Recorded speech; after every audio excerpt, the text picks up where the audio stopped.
19h30 hier au QG de l'UMP dans le quartier de l'Elzeu à Strasbourg. La salle se remplit rapidement mais l'ambiance est morose, les résultats sont déjà connus. Lors de l'annonce officielle, aucune surprise, les visages sont figés.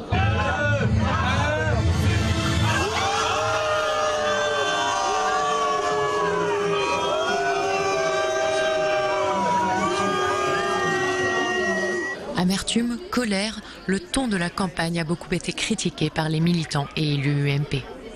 Cette campagne présidentielle s'est transformée, ni plus ni moins, en un référendum pour ou contre Nicolas Sarkozy. Qu'a-t-il bien pu faire cet homme pour mériter ce traitement? Jusqu'au bout, on y a cru, on s'est battu jusqu'au bout et je pense que ce soir, c'est une grande tristesse pour une partie du peuple de France.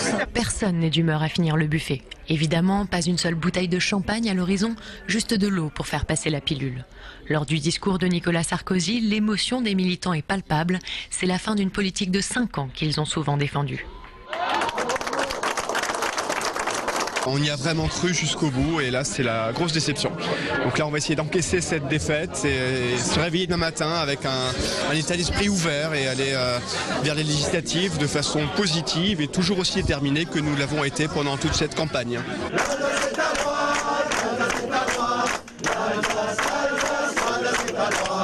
Seul motif de satisfaction, l'Alsace a massivement voté pour Nicolas Sarkozy, le plaçant même en tête devant François Hollande.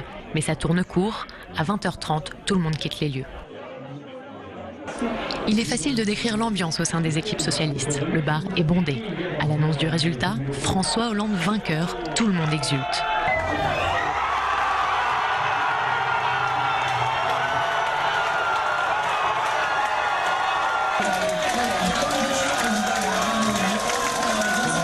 François Hollande est le deuxième président socialiste de la Ve République. Les militants savourent ce moment historique. Les élus affichent un large sourire, mais ils ont déjà en tête les prochaines échéances. Et je veux vous le dire, ce soir nous allons faire la fête, ce soir nous allons en profiter, mais nous n'avons pas encore terminé. Il nous reste encore une étape à franchir. Il y a encore une élection. Nous devons maintenant donner à François Hollande la force du changement, le moyen du changement. Et les 10 et 17 juin prochains, nous devons faire élire un maximum de députés socialistes pour aider François Hollande. Ce soir c'est la fête et dès demain on reprend les dossiers, on prépare les élections législatives. Il faut maintenant donner une majorité parlementaire à François Hollande de manière à ce que les propositions qu'il a faites et qui sont aujourd'hui majoritaires puissent être mises en œuvre par le Parlement.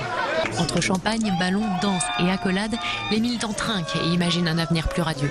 Le quinquennat de Nicolas Sarkozy était pour moi, je suis universitaire, le quinquennat de la honte. Sur le plan des droits de l'homme, sur le plan du respect des citoyens. On n'a jamais eu un président comme ça pendant la Ve République. C'est un premier pas vers une victoire. Il y a aussi l'égalité des droits des couples homosexuels, que ce soit pour le mariage, que ce soit pour l'adoption. Tout ça, on est égaux devant la loi comme tout le monde. Ça nous change. On avait besoin de ça, on en avait marre du nain. Franchement, on en avait ras-le-bol. On recevait plus des soucis qu'autre chose avec lui. Donc voilà. Tout ce beau monde ira défiler dans les rues de Strasbourg avec comme point d'orgue un grand rassemblement place Kléber.